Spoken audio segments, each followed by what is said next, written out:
been in the gym, and today I went skiing. And considering how my knee feels, it feels stable, I feel strong. My knee is not swollen, and with the help of a knee brace, I am confident that I can compete on Sunday. So this is not obviously what I had hoped for. I've been working really hard to come into these games in a much different position. I know what my chances were before the crash, and I know my chances aren't the same as it stands today, but I know there's still a chance. And as long as there's a chance, I will try. So that's where I am. Questions? Yeah. Hi.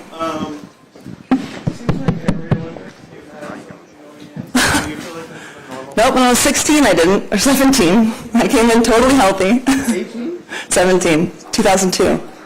My first ones. Oh, I'm sorry. Not the year. I guess my question is, does this feel like a normal prep period for you because of this?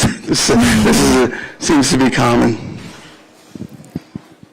Unfortunately, in my career, I've had a lot of challenges. I've always pushed the limits, and in downhill, it's a very dangerous sport, and anything can happen. And because I push the limits, I crash. And I've been injured more times than I would like to admit to myself even, but those are the cards that I've been dealt in my life, and I'm going to play my cards the best that I can. No, life's not perfect. Nothing is perfect in life, and that's just where I seem to always be. But as many times as I crash, I've always gotten back up. As many times as I've failed, I've always won. So thankfully, actually, all of my experience in my life has given me a lot of confidence in knowing what my body can and cannot do. I've been in this position before. I know how to handle it. I've been on the world stage before. I know how to handle that. So everything together, even though I don't want to be in this position, I know how to be in this position, and I can handle it. Are you still aiming for the gold medal? And I also see you have your coach in the swing guard also has had severe injuries in his career. How are you using him to go through this? I'm leaning on everyone on my team. My physical therapists, my doctors, my coaches, my trainer, everyone is working as hard as they can to get me to a place where I feel confident and I'm prepared to ski my best. And of course, what I did today on the hill is not necessarily a great test. I still need to do the downhill training run. But I also know what my knee has felt like with previous injuries in the gym and what it's felt like during all the physical tests, and I can say that I feel a lot better right now than I have in the past. I feel a lot better right now than I did in 2019 for the last World Championships. And I still got a medal there with no LCL and 3 tibial plateau fractures. So, like I said, this is not an unknown for me. I've done this before. I wish I wasn't in this position, but this is where I am, and I will do the best I can. And of course, like you said, I need all my coaches, and Axel is someone that I've leaned on throughout the season, and he knows the position that I'm in as well. So I think that'll definitely help me and give me confidence when I'm standing in the starting gate. We're just going to use the microphone, please. So, Hi, Lindsey. Yeah, you can go. Cara Banks, NBC. I'm sorry to hear this news, as I'm sure as everyone. Given the latest developments, which races do you still plan to compete in? Is that schedule unchanged? And what's your plan for the training for downhill, given there's 3 days to choose from? I don't know yet. I have to take it day by day. My goal is obviously right now the downhill. I have to see how it feels. If it's stable and I feel confident, I'll continue to race. That is my goal, obviously. But I can't tell you that answer until I actually ski 85 miles an hour, and then I'll tell you. Hi, Lindsey. Savannah Sellers with NBC. You've spoken in the past about your fear of regret, like when you came back to the sport initially. How much of that feeling, that fear, drives this right now, the opportunity right in front of you to ski here in Cortina, and to regret missing that? Yeah, I mean, I'm a week away from something that, well, first of all, I never thought was possible. So this is all icing on the cake. I never expected to be here. I felt like this was an amazing opportunity to close out my career in a way that I wanted to. Hasn't gone exactly the way I wanted to, but I don't want to have any regrets. You know, I'm here. I'm still here. I think I'm still able to fight. I think I'm still able to try, and I will try as long as I have the ability to. I will not go home regretting not trying. I will do everything in my power to be in that starting gate. Can you pass it to him? Thank you. Hi, Lindsey. Alessandro, here. Here. He's right there. Oh, sorry. Jesus. If you had to put a number, like if you were 100% before the injury, from a scale to 0 to 100, how would you rate your fitness at the moment? I mean, my fitness is 100%, but that doesn't mean that my body is 100%. I can't give you a percentage of that. I mean, I'm still strong. You know, it's only been a few days, so if you're looking at scientifically, you don't lose strength that quickly. So as long as my swelling is down and my muscles are firing, my strength is what it was a few days ago.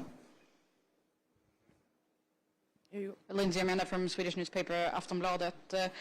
How was it for you when you got the results about the ACL? And are you in any pain? Will you be skiing on painkillers or shots? Or Nope, I'm not in pain.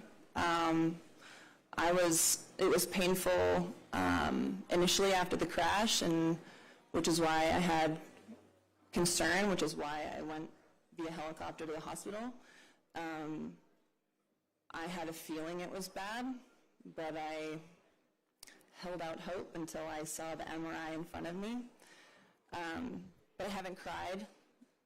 I have not deviated from my plan. I've been determined, and you know, normally in the past, there's always a moment where you break down and you realize the severity and of things and that your dreams are slipping through your fingers, but I didn't have that this time.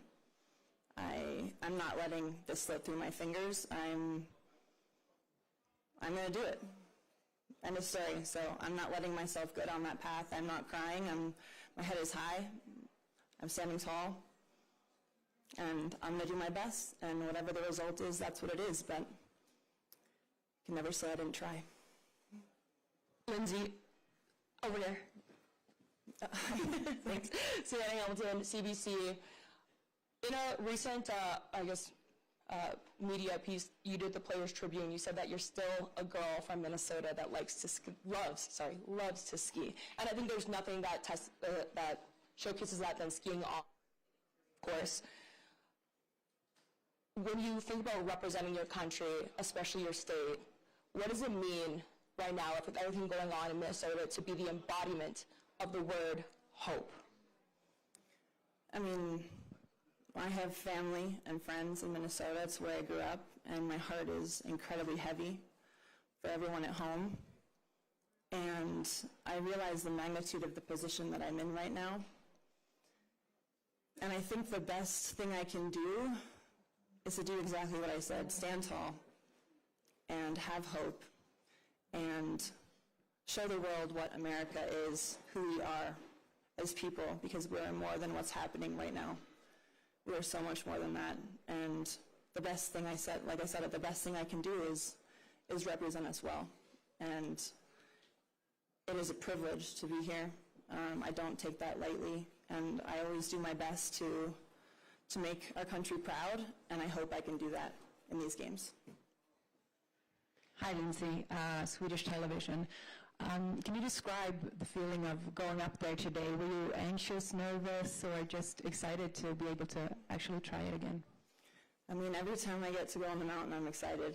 And today was, I was full of hope and excitement, and I was happy that I was in the position to even try, you know, and I was even happier when I was finished because it felt really good.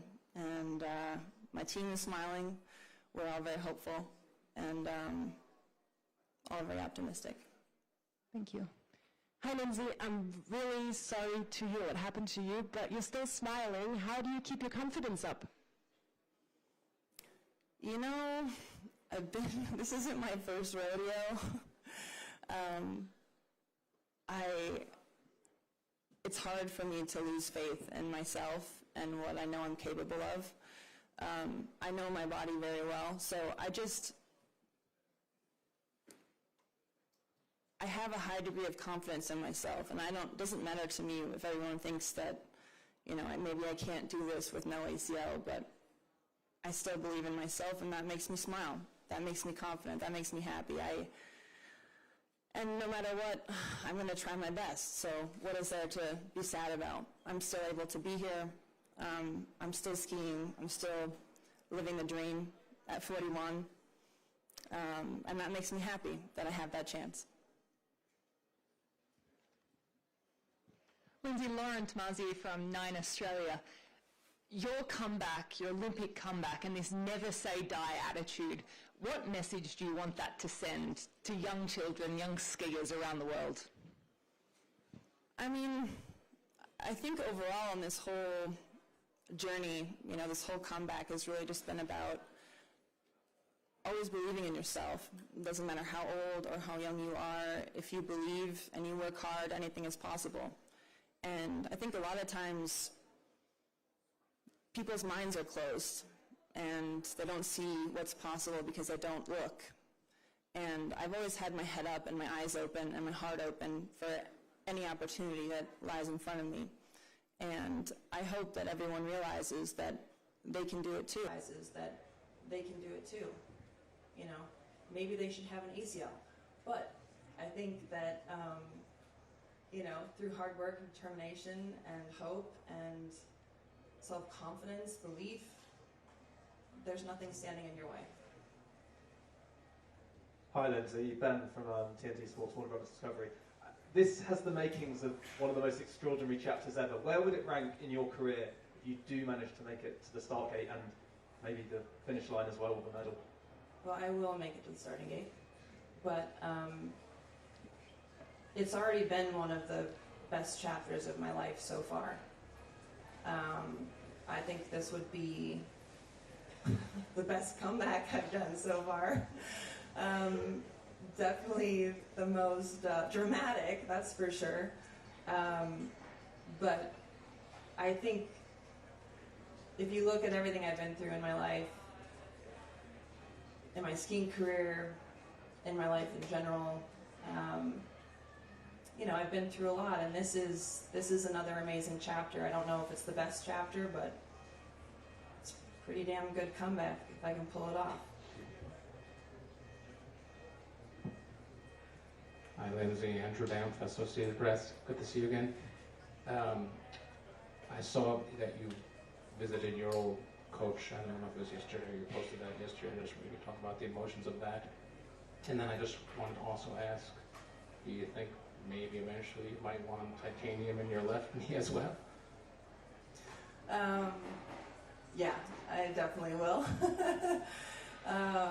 Well, I think that's still a few years away. First I have to fix my ACL, and then I can do the partial knee replacement on my left knee. But yeah, I went to see Eric on my way here.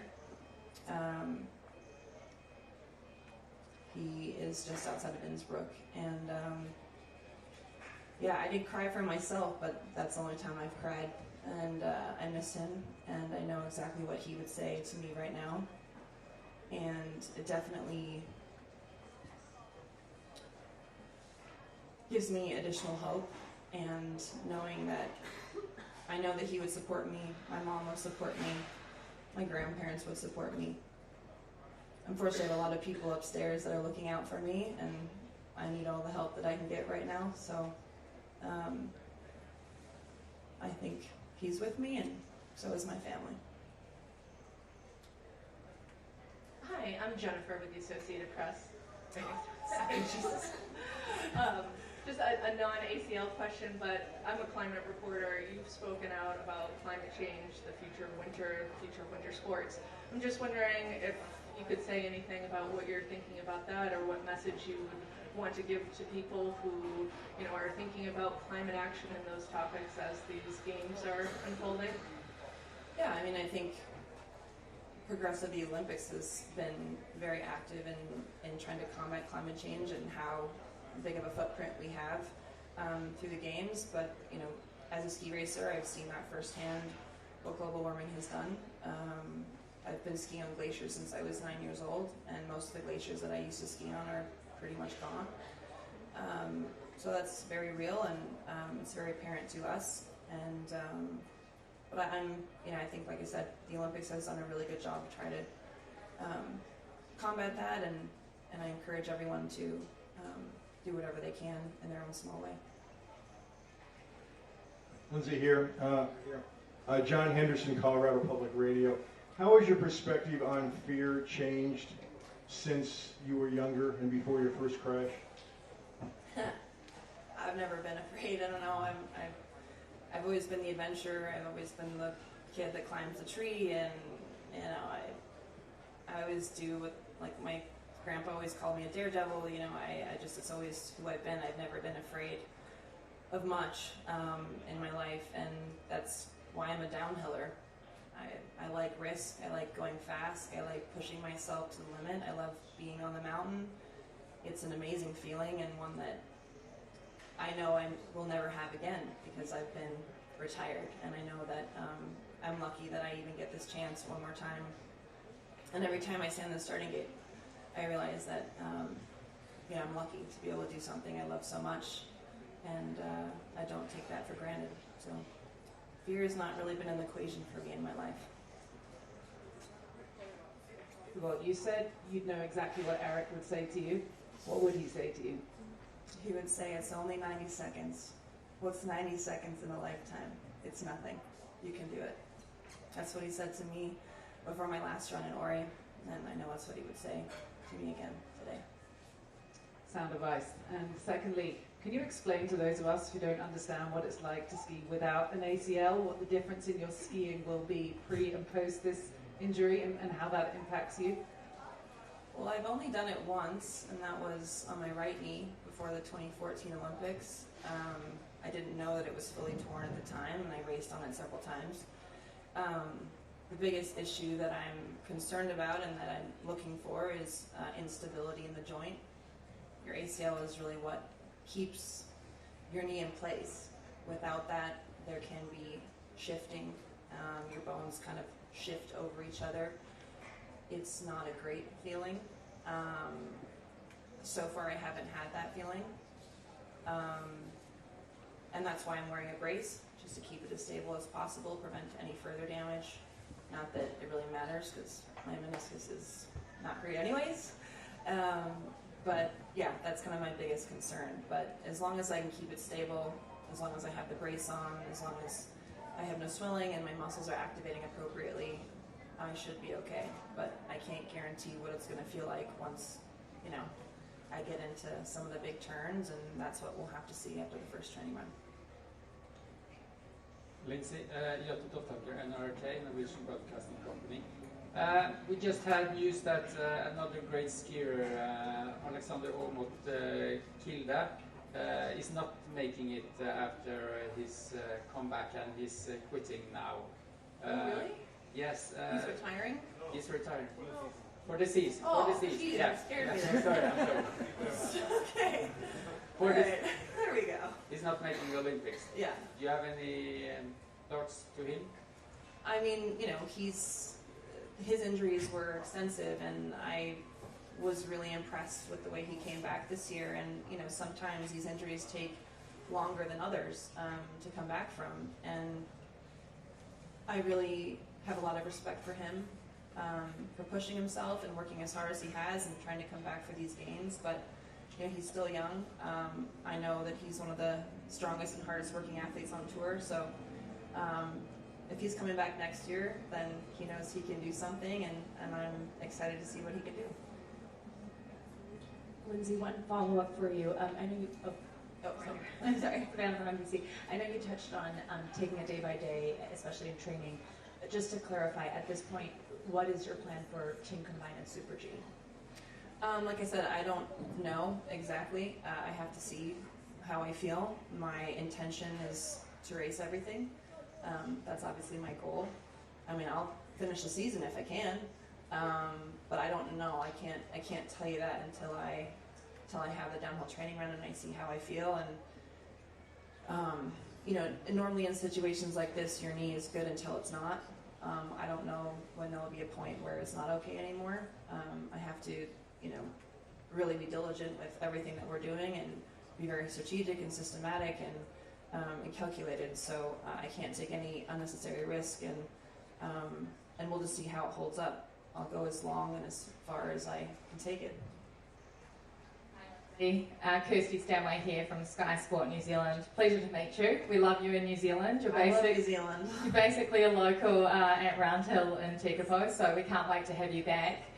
It's not often we have alpine skiers, but at the moment our country is someone to get behind, and we're so proud of her. What do you make of Alice Robinson? Alice is awesome. I actually supported her through my foundation in one of her first years on the World Cup. It was actually when she won her first World Cup when she was 16, 17.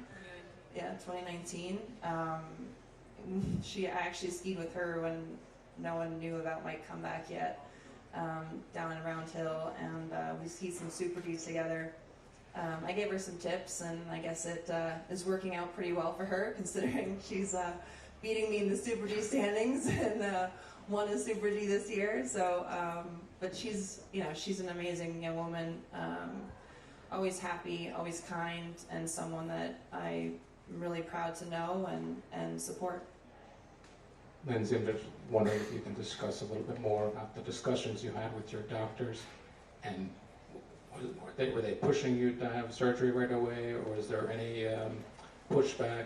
What were the discussions? I mean, usually with a torn ACL, you go into the operating room. I mean, surgery hasn't been discussed. It's not really on my radar screen right now.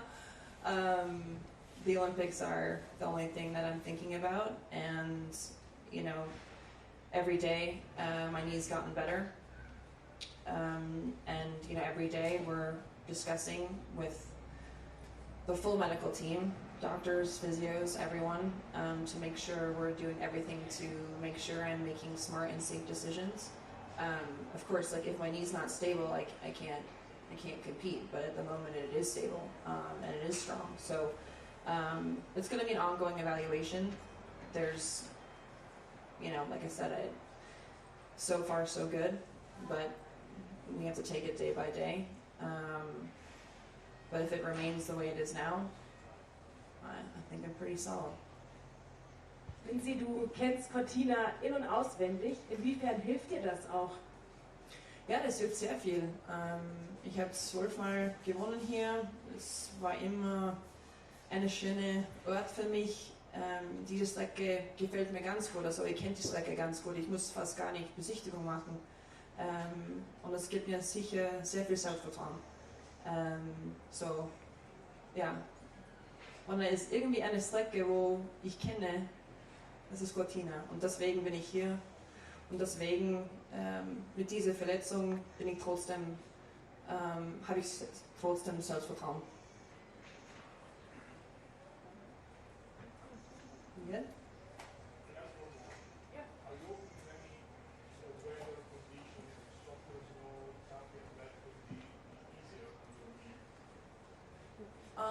No, I prefer conditions that help me ski fast. I'm not looking at conditions that are better for my knee.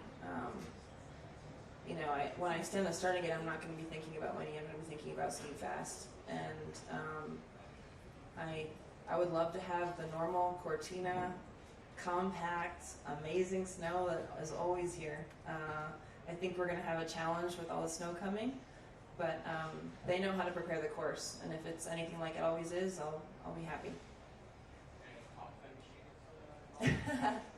No, it hasn't been swollen. I don't need Topfen. Oh, did I say that? Okay. Well, I guess we have 10 more minutes, so if anyone wants to keep asking questions. I do. One more. Just a follow-up, real quick. I was actually chatting to Canadian skier Erin Milzinski, and she was wondering actually just how you view your role for the U.S. team, especially coming in. Obviously, you have a lot of experience as a vet, but then also seeing like the rest of the team have like success as well, what that means to you. I mean, it's been incredible to watch all of these young women and race alongside them. Some of them I've known from before. You know, Jackie Wiles is one of them. I also supported her through my foundation. We were on the podium several times together, including this year, which was incredible. I raced with Breezy before as well, but the others I've kind of been mentoring. Some of them I've been mentoring since I've been retired. And Allison Nolan, who's not racing here at the Olympics, but is on the World Cup tour. I met her at my book signing when she was like 9 years old. So it's a pretty incredible experience to be racing with these women and to try to mentor them and pass along whatever advice or knowledge that I have. You know, downhill skiing is a lot about knowledge and accumulated knowledge. So I feel like I have a lot of that to pass down. It gives me pride to be able to do that. And I wouldn't say I don't feel like I'm in a leadership role. I feel like I'm in a mentorship role. I stand behind them and I try to push them forward. And I think we collectively as a team have done incredible. We're all really running on all cylinders right now.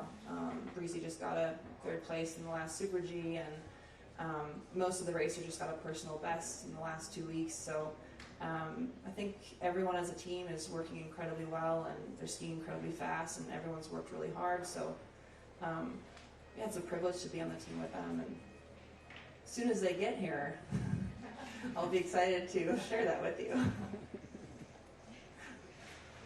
Yeah, maybe we have some question from Media Zone, from remote. So.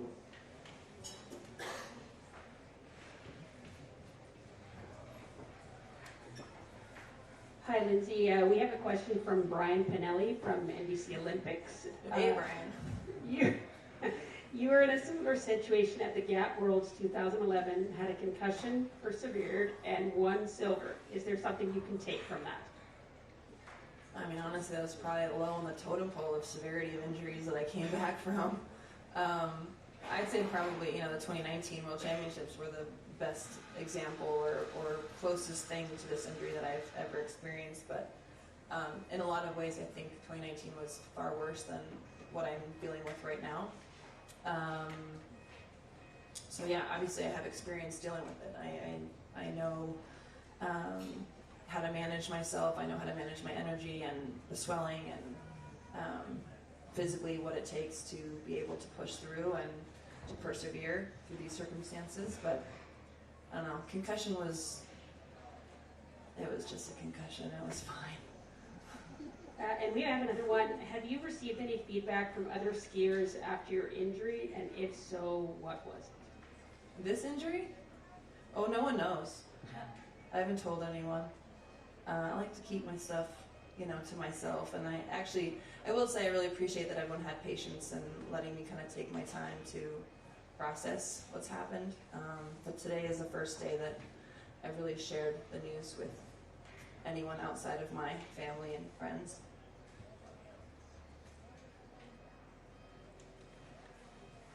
Do we have any more questions? Lindsay, along the line of, starting the back, way in the back, I'm from Salt Lake City, KSL. Along the lines of your talk about mentorship, Mary Bocock is in Salt Lake City. She grew up, born and raised there. Do you have any opinions on her racing? Oh, Mary's awesome. She actually let me borrow her poles this morning. No, she's full of energy, and she has this amazing personality. She's always witty and quirky and funny, and she has a great attitude. And her results this season in Super G have been amazing. And her sister obviously is skiing so well in the technical disciplines. So another very talented family from the Utah, Salt Lake area. Unfortunately the Masugas aren't here, but Lauren and obviously her sisters are all incredible athletes as well, and her brother. So there's a lot of talent coming out of Utah, and of course I'm a resident of Park City, and been living there on and off since 2002. So it's a great place to be. Obviously with the Olympic facilities, and now that we have the Olympics in 2034, I think we're going to have a lot more athletes coming through there, and hopefully developing well because of the infrastructure and facilities that we're able to provide them. What advice would you have for somebody skiing for the first time like Mary in the Olympics? Hang on to your chewing gum. My mom would always say that. No, I think enjoy the experience. Keep your eyes wide open. Try to soak it all in. This is an incredible experience, and there's a lot of pressure, but it's still just a ski race. So have fun.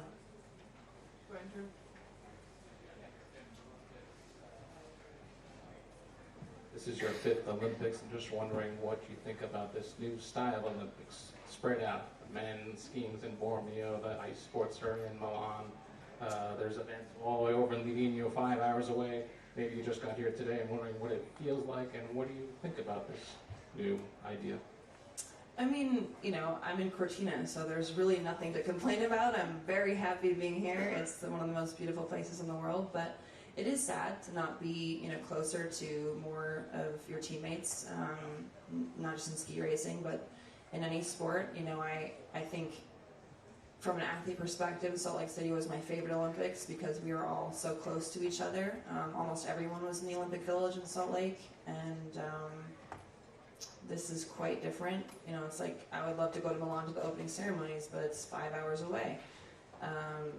And I know a lot of the girls were talking about wanting to watch hockey, but it's difficult. So I think they were doing an amazing job and trying to keep everything organized and running smoothly, but location of venues, you obviously can't choose that. It's geography and where the mountains are, but I think it would have been more fun if we were all closer. Yeah. We have one more question. Time for one more question. Anyone? Yeah, go for it. At the last race where you were injured, it seems like there were some weird comments at the start after your crash, and it looked like you commented on some of that. How do you feel about that? How do you feel about that reaction to your situation? Like right now? Or in 2019? No, at Cromontana. Oh. Yeah. I have to say I was disappointed. I thought it was poor sportsmanship from a lot of people that I care about. Any time that athletes are injured or crash, it's not good.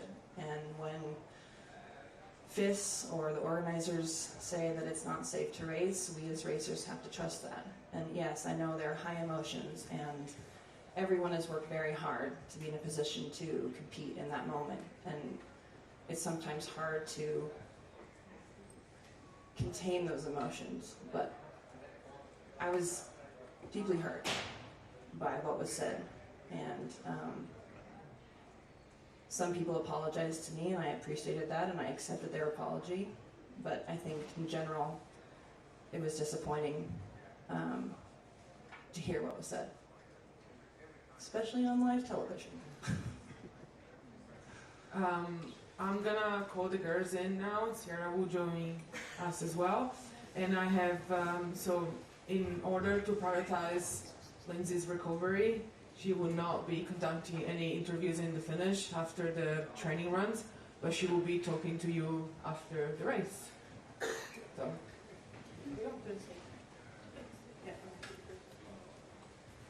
Or you know, okay, let's see.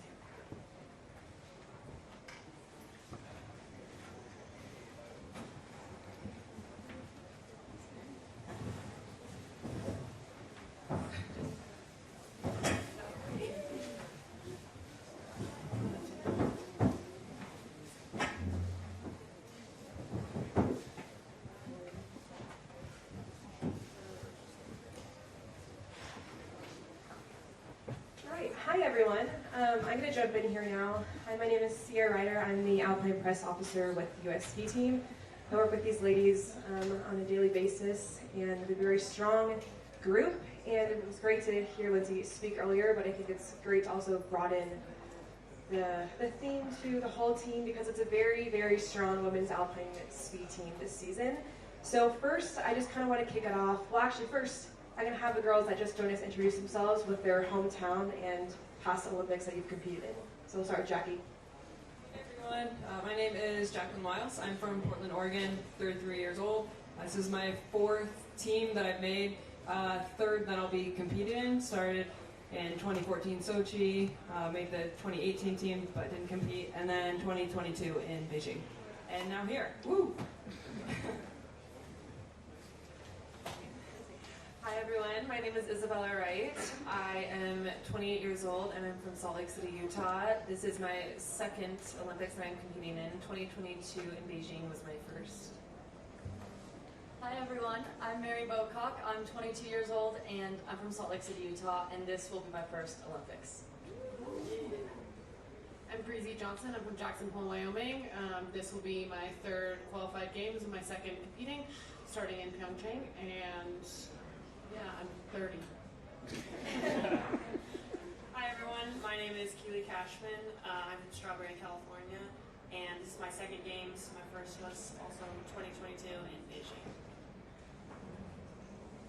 Okay, great. So first I'm going to have one question for some of our veterans on the team. So maybe Jackie and Lindsey can kick us off here. But this games features probably one of the strongest women's speed teams and women's teams in general for Alpine that we've seen in a long time. So can you just speak to what it's like to be on a team this deep and competitive, and how it feels heading into the competition these next weeks? I think it's really cool to be part of a strong team. I feel like when we're all having a good time, we all actually enjoy being around one another, which is great. And it's really cool that everyone's skiing fast together. It's really inspiring, and it makes us all want to keep pushing each other. And when somebody does well, I think we're all like, oh, I can do that too. And it's cool that I feel like we help elevate each other, and having Lindsey back crushing it, setting that tone, I feel like all of us, it really helps elevate and inspire us as well. So it's cool to be a part of a team like this. Yeah, I mean, being a part of a few teams, I'd say this is definitely one of the strongest I've ever been a part of, and it's been really amazing to see, the progress that everyone's made throughout the summer. Like, we're just working together and building off of each other, and in the races as well. We all know where we stand and how hard we can push each other, and I think when one of us does well, it elevates the whole team, and we're all doing well. So it's incredible for me to see, and for me to be a part of this amazing success as a team. And for some of our younger gals down there, one thing about this team that's pretty extraordinary, I think, is just how supportive that they are of each other, especially in such an individualized sport. We see them do lots of fun TikToks and social media, things like that. So maybe Mary and Keely, can you kind of speak to how you keep that team morale high, and even get some of the veterans to get in on some of your TikToks? Yeah, we spend way too much time on TikTok, I think, but it's been really great having Mary. It's kind of a new addition to our team. She brings a lot of energy and just really good vibes, and yeah, we've been trying to put out some TikToks already, but it's been interesting.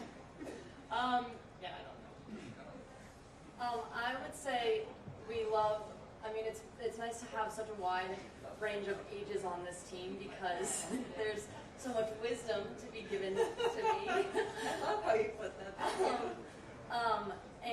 But there are so many different also personalities too, and I think it's fun to have such a big mix, because we all can come together and complement some things that the other person might not have, or different characteristics and qualities of each other. And so I think it's really great to have so many girls with such great depth and such a wide age range.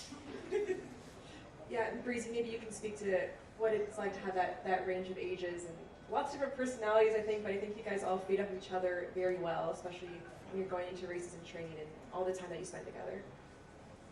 Yeah, we spend a lot of time together. I think that, we try to build off of each other and, bring what other people lack to help make the team better. And we've long had a very strong women's ski team. I think all the veterans can attest to that, and I think we've, for a long time, gotten along really well because I think we really focus on trying to make each other as good as we can, and we know that if we can, rising tides lift all ships, and so, yeah, it's great having a lot of personalities and really trying to vibe together.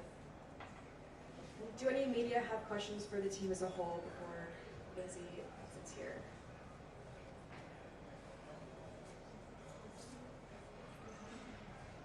I have a question for Breezy, if that's okay. You couldn't compete in the Olympics in Peking, and now coming back to Cortina, where you hurt yourself. How is that going to be a happy end at the end?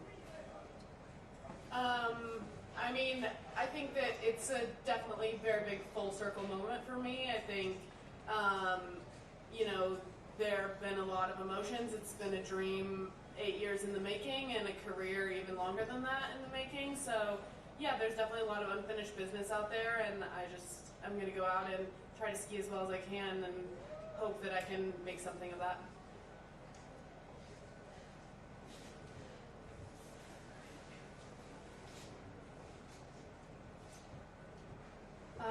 We have a question online from the Salt Lake Tribune for Lindsey and Breezy.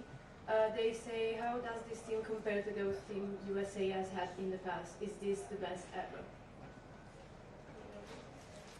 I think so. I think that we've had a lot of really amazing teams and we've gotten along really well in the past, and I think if you would have told me in 2018 that the best was yet to come, I don't know that I would have believed you, but I do think that this team is both the quality of our skiing and the vibes that we bring to each other on and off the hill are the best that I've seen.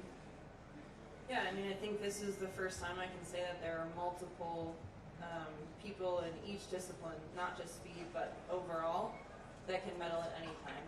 Not just today, but the whole season. I mean, we've seen that several times this year in multiple disciplines, and normally it's like the speed team's doing really well, and maybe the tech team's not doing well, or vice versa, but literally the entire U.S. women's ski team is dominating, and I think we're dominating the World Cup standings still, so yeah, we're still leading. Fun statistic, yep.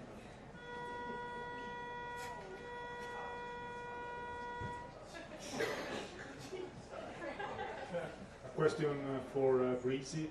I mean, you are the reigning world champion, so world champion in team combined. In these Olympics, I saw it in Cortina. You made a couple of top 10.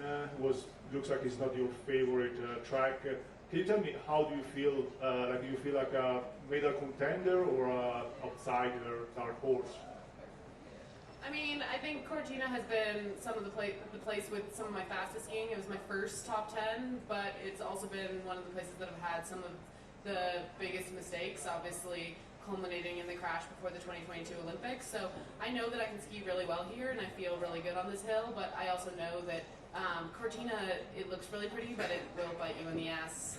So, I just have to put that all together and, balance that well.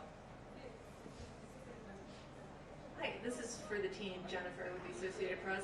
I'm just wondering, looking at the weather, the snow, the conditions, the temperatures, what do you think about this weather forecast? How does it affect your racing? What are your thoughts? I think we've been in the sport long enough, there's always going to be weather, but we can't get caught up in that. We've had a lot of races this year as well that have been challenging with weather, and I feel like we're pretty good about keeping our heads in the game because a lot of people are going to be taken out by that immediately. So having that mindset of it's going to be what it's going to be, and we still have to go out there and fight like hell regardless. And Bella and I grew up at Snowbird, so we love powder skiing. Besides the skiing, I'm just wondering how the experience has been here in Cortina, what the setup is like, what kind of fun stuff you all are doing or eating. I've seen a lot of tiramisu chatter on your social media. Is that happening in Cortina as well? Well, obviously, being in Italy, we love all the pizza and pasta, so we've been eating a lot of that. Very good. We love tiramisu. The tech team does their tiramisu reviews, so sometimes we send in submissions to that, but that's not our really area of expertise. But yes, we've been eating a lot of good food. It's always nice to be in Italy. Yeah, I mean, I think the setup is like the best that that I've had at the Olympics, and that I think most people have had. Our coaches are right near us, our technicians are right near us, our ski room, so it's really very easy for us to get everything done, which sometimes it isn't at the Olympics. So.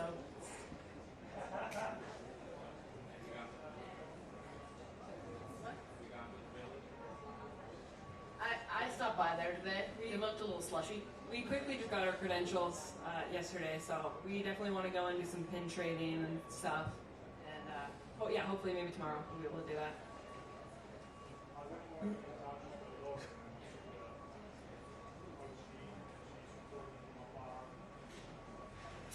Yeah, all of us have checked in on her and have spoken with her, different friendships, different relationships, but always whenever a teammate is back home and recovering, they're still a part of this team. So it's really important for all of us to check in on her, make sure she's doing okay, and let her know that we're here for her as well.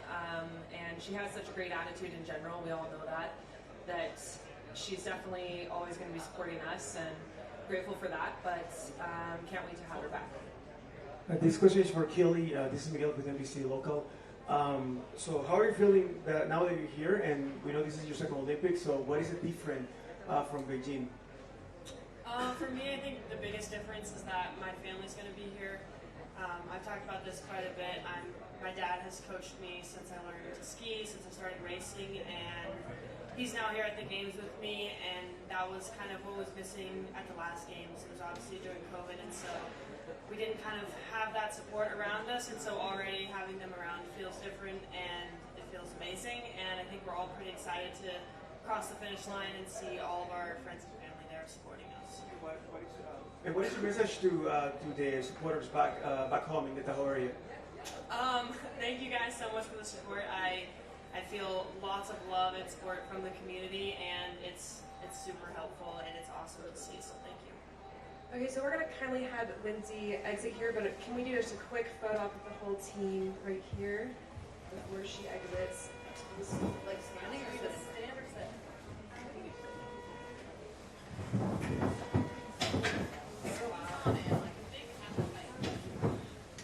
And then we will continue with more questions after, so please stay.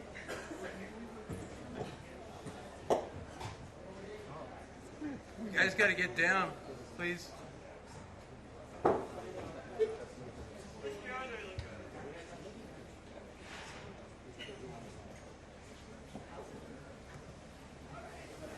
Can you guys stand up together for us, please? Okay, Lindsey is going to exit. Thank you so much, Lindsey. And any updates for Lindsey will be on her social media, so please look out for that.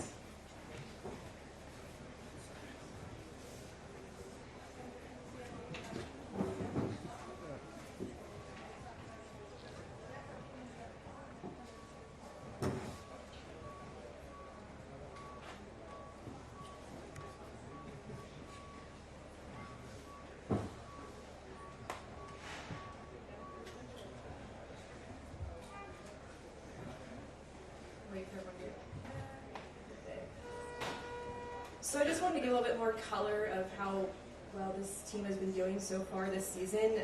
Before the Olympics and after the Olympics, there's the World Cup circuit that these ladies are competing on consistently every single season. This season, the women are leading the standings in the Nations Cup overall, the downhill, the slalom, and the giant slalom, so it's quite a big deal for our women's team overall to be doing so well right now. And a lot of that is because of all these ladies here scoring points consistently every single weekend. We have had 22 World Cup podiums from the women's team alone this season, which is just a crazy statistic. And it's just a really exciting time for the US ski team. So I'm going to ask them a few more questions and open up to media once again. So I want to go to Bella Wright. She has consistently said that Cortina is one of her favorite places to race. I kind of think of you when I think of Cortina all the time. So can you just describe what it is about this track specifically that you love, and how you think your skiing will do this week? I personally feel that this is the most perfect downhill track. I think it has a bit of everything. There's amazing gliding, amazing technical turns, some fun jumps. But I think overall, the beauty of this place is really what solidifies it for me. I was asked a couple years ago what I feel we would need for the Olympics, structurally, what they needed to do, construction-wise, whatever it was. And for me, I always said all I need is the Dolomites and to run down this track, because it truly is just so special to be here. I absolutely love it. And for my skiing this week, I've been battling some injuries throughout the season, and coming into this week, I am really hoping for a fresh start. And this is a track I'm really comfortable on, and I want to show my best skiing. And this is where I've historically had very fast skiing, so I'm excited to hopefully have that this week with all my teammates and enjoy the Dolomites. And I'm going to go to Keely Cashman now, 2022 Olympian, recently in her personal best of 5th place. How have you been able to balance, you've done speed and tech throughout your career, and how do you think that versatility has helped you approach the Olympic speed events, especially here, which I would consider a little bit more of a technical Super G? Yeah, I definitely have tried to continue my tech skiing. As I get older, it definitely gets harder and harder, but I think the strongest thing about my skiing is the technicality of it, I would say. I have strong fundamentals, which I owe to my father for making me do lots of drills when I was younger. But yeah, I love a technical course. I love racing in Cortina, and I've had a bit of success here, but yeah, I think this track is super positive for all of us. The snow, Mary and I were just talking, kind of feels like the West Coast snow. It's usually really sunny out, so it kind of feels like home. So yeah, I'm super excited to race here. Mary, I'm going to go to you next. Our only first-time Olympian up here, and she just had her personal best of 15th in Crans-Montana just this past weekend. So how have you been building confidence coming into the games, and have you gotten any words of wisdom from your teammates here on how to balance? It's a little bit different in World Cup, so how is that going? Yeah, so I'm really excited about my performance coming into these games. At the beginning of the year, I didn't even have a World Cup spot. I wasn't expecting to race many World Cups, and then I got a chance to race one. Thank you to Jackie. And I took advantage of that, and then I've tried to build on that result. That was in December, so I've tried to build on that result since then. And I feel confident going into these because last year, this was my very first Super G World Cup race ever, and I skied pretty well, considering. And so it's the only speed track so far that I've been on before. So I'm excited to use that experience to my, use that well. And I think the girls have been very helpful with everything on the hill, but also with things off the hill. I think that I wasn't necessarily expecting to, I didn't realize how kind of overwhelming it would be, and how many different meetings or clothes or all those things that we would get. And so it's been very helpful to talk to them about how to manage all that. So one more question for Breezy and Jackie, and then I'll open up to media. Both have been on the podium this season. Breezy just got her first Super G podium just last weekend, so that was very exciting for Breezy, and Jackie on the podium in downhill. So can both of you kind of speak to how it felt to step on the box this season, and what you're hoping to bring to the games this week? I think just coming into the games, skiing well, being on the podium is incredible for your confidence, so I'm just trying to ride that momentum. I feel like it's been a great year of building, and we've all been feeding off each other really well. I feel like I am skiing fast, and when I can put runs together, it's exciting to know what I'm capable of. So just trying to really believe in myself and have the confidence, and being here at a place that I love more than any other place as well. I'm really excited for the Olympics to be here in Cortina. Yeah, I mean, my podium was not expected by me or probably anybody else.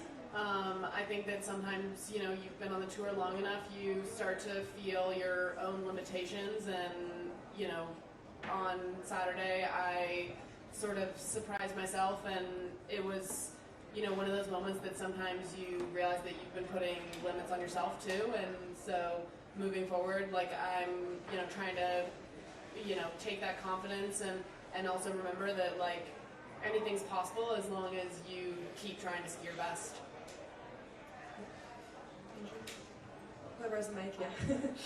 I have the mic. Savannah Hamilton, CBC Sports. This is for the team. Good thing that Lindsey just left, because I didn't want her to hear your answers anyway. But she said that she's not a leader on your team, but she's a mentor.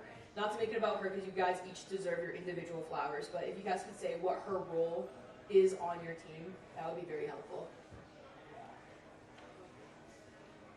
Keely? I would say she's definitely been a mentor for me. She has helped me with some equipment things, and anytime I've asked her for help, she's more than open to talk about it. I think she probably said she's not a leader because maybe she's not with us all the time. I would kind of describe Jackie as the leader of our team. She's been so welcoming since the first day I made the speed team. She's always helped me with everything, but that being said, Lindsey's been amazing to our team and always there to help us and talk to us if we need anything, so that's been awesome. I paid Keely to say that.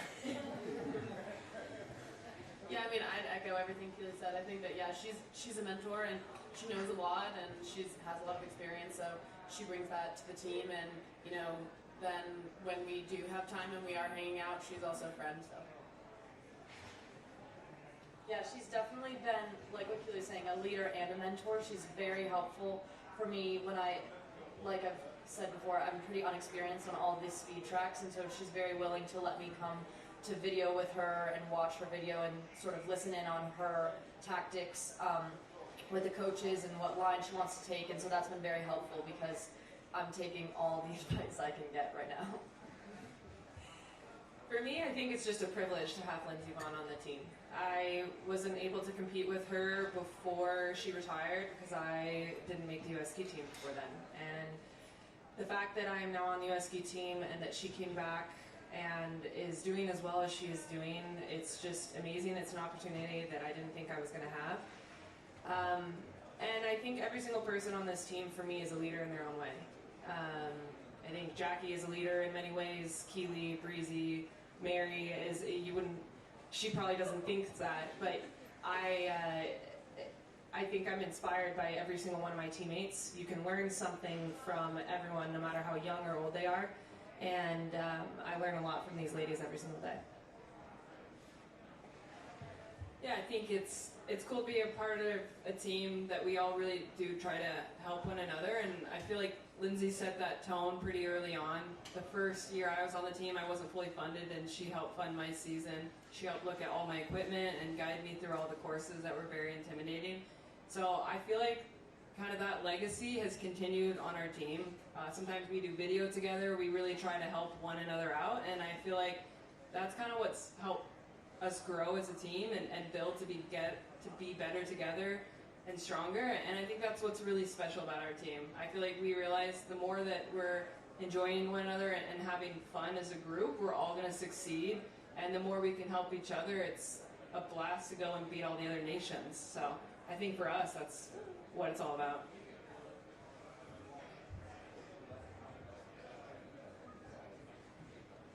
I'll jump in the meantime. Lauren Ruderman, NBC Sports. I got a fun one for Breezy. And this comes from the Steeple Snow Show and the Las Culturistas podcast as well. Tell me more about the headbands. Do you plan them in advance? How much yarn do you travel with? Do you make them the night before? Where do you get the designs? Talk to us more about that. I come up with my own designs. I travel with like 3 bags that are like yay big. I don't know. It's like a square foot of yarn. And yeah, I don't know, I have some fun ones planned for the Olympics, so hopefully I can show them. But I start making them usually the week before, and then, yeah, so I started making the ones for here last week in Crons and trying to get through them. For Breezy again, and Bella and Jackie, you've all had your fair share of crashes and major injuries. Lindsey says that she completely ruptured her ACL, has bone bruising. meniscal damage. I'm just wondering, you know, these knee injuries are so common in skiing, but how serious is this one, and is it really possible to continue skiing without the ACL? Is this something that's just normal for you all? It happens sometimes. I think if anyone can do it, it's Lindsey. I think we all know how strong a skier she is, but I think that her mental game is what makes Lindsey Lindsey.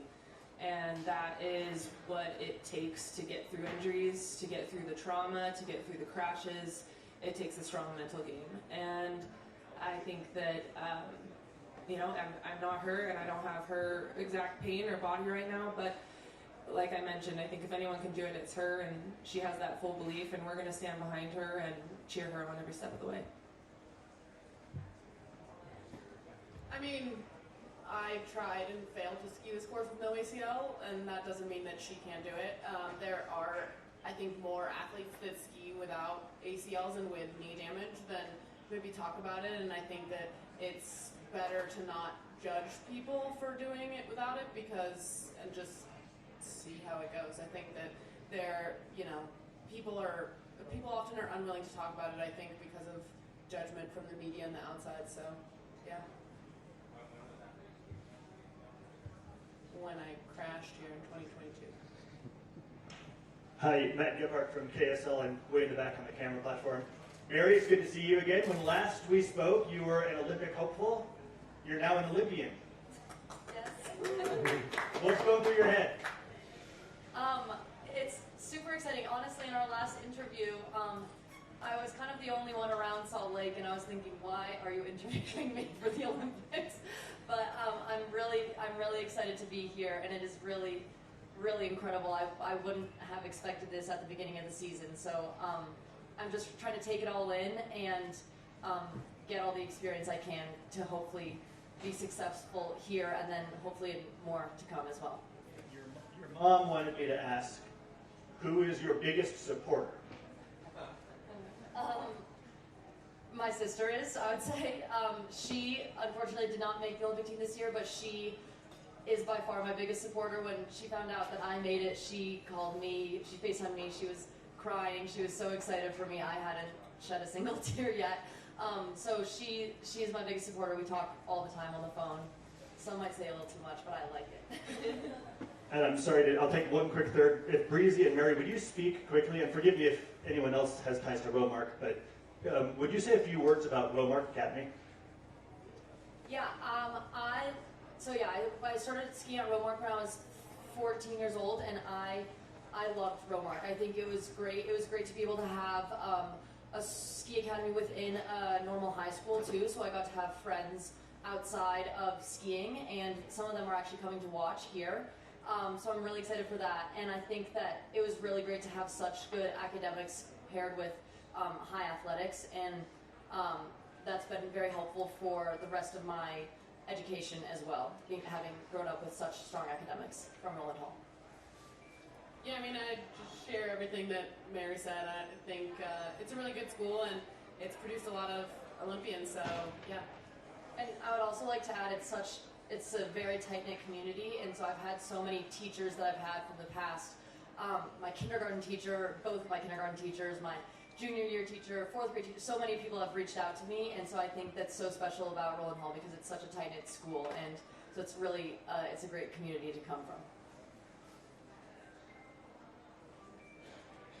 This is a question for Breezy and Jack. I think it's most appropriate for you guys. And then Mary, before I forget, would you follow up and tell us exactly how you made the team, because it was super unusual circumstances in St. Moritz, so I don't forget. But it's the first time I believe there's ever been an Olympics at a legacy venue, ever. And so I want to know how different it is compared to your previous experiences to come back to a place that you know, and you compare that to the last few Olympics you've been to. And then, Breezy, maybe add to how many journal entries this particular place has in your book. Let's start with you, Jackie. I feel really excited that we get to have an opportunity to race for the Olympics in Central Europe. All the past Olympics, there's been a big question mark of nobody knows what to expect, nobody knows the track, who it really suits, what it's going to run like. So I feel like it gives us a sense of calm for our team because we've all done well on this track. I think it's the track that suits the American team really well, which is super exciting. And we kind of know more what to expect in general with being in Italy, you know, the setup here, and yeah, just the track and everything that is encompassing. So I think we are really looking forward to knowing that we can really do well here and have high hopes, and I'm really excited for us to show what we're capable of. Yeah, I mean, I think I've said throughout that I think because Cortina is an Olympic legacy venue, because it's most athletes, not just American athletes, but athletes from all over the World Cup, most of their favorite venue. I think it'll be a very competitive race. I personally believe that because the conditions should hopefully be similar to the way they are in February or in January when we typically race here, and because it's so many people's favorite track. I think the downhill is going to be the most competitive alpine event that has ever taken place.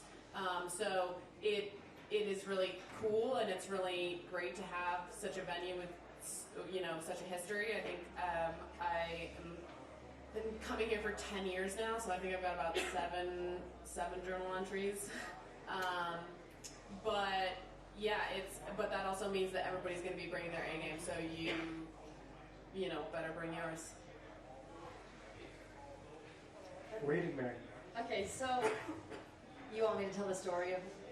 It was a very unusual. Yeah. You were racing in a race you weren't supposed to race in. Yes. So I got to St. Moritz 2 days before. I hadn't done the downhill training runs or the downhill races. I didn't have a Super G World Cup spot. And then I was supposed to go and inspect the course to get some time on the hill before the Europa Cups the following week.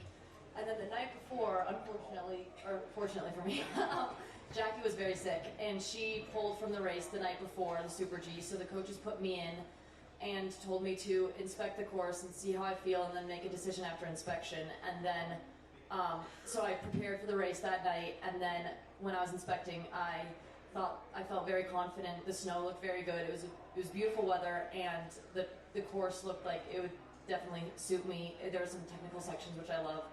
And then I raced, and I got my first top 30 result, and that was good enough at that time, or to qualify me for the Olympics. And so that was very exciting. I wasn't expecting that at all.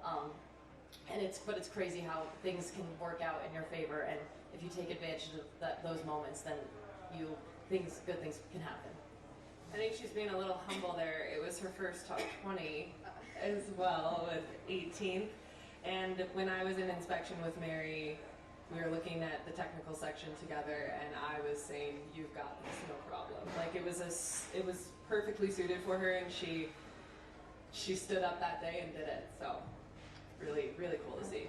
Also, my favorite part the night before, I think what was it, around 5 o'clock that the entry had to be in?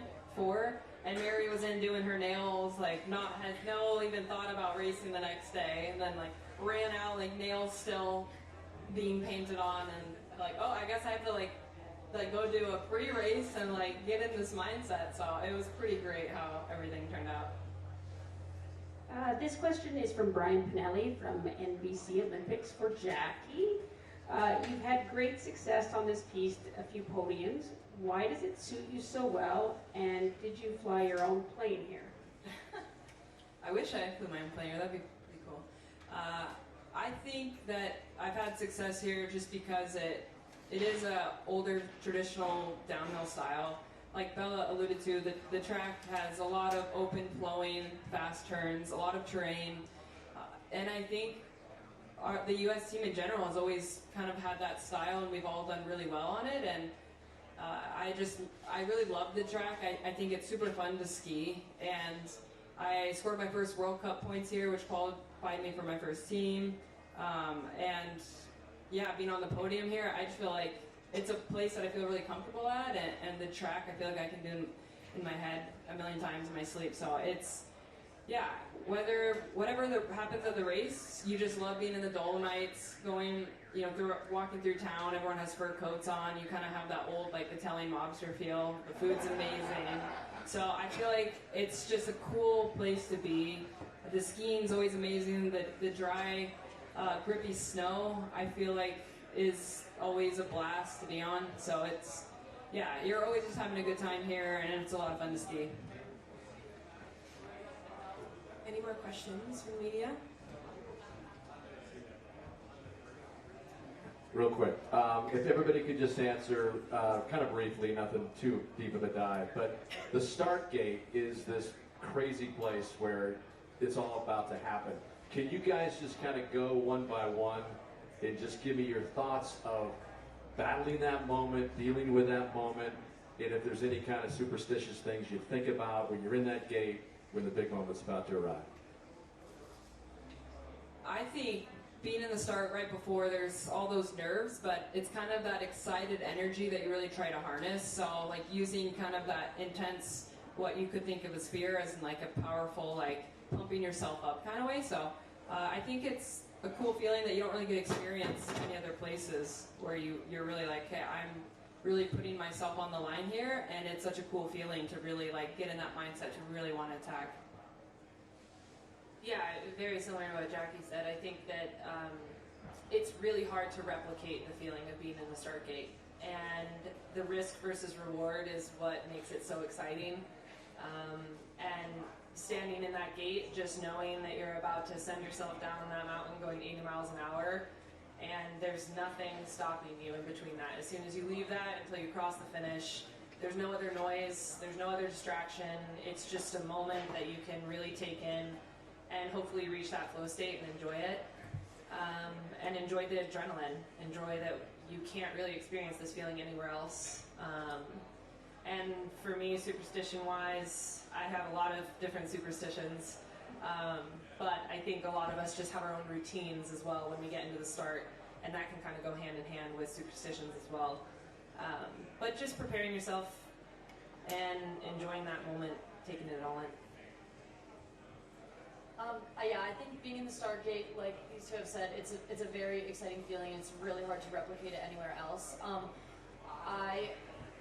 I still do get pretty nervous, or much more nervous than I have in the past, and I think I'm trying to work on figuring out a way to sort of calm those nerves and go back to my fundamental skiing. And so I've been working on thinking about the skiing itself in the start gate, and I was doing that especially last weekend, and that was very successful. So I'm going to try to do that again these races.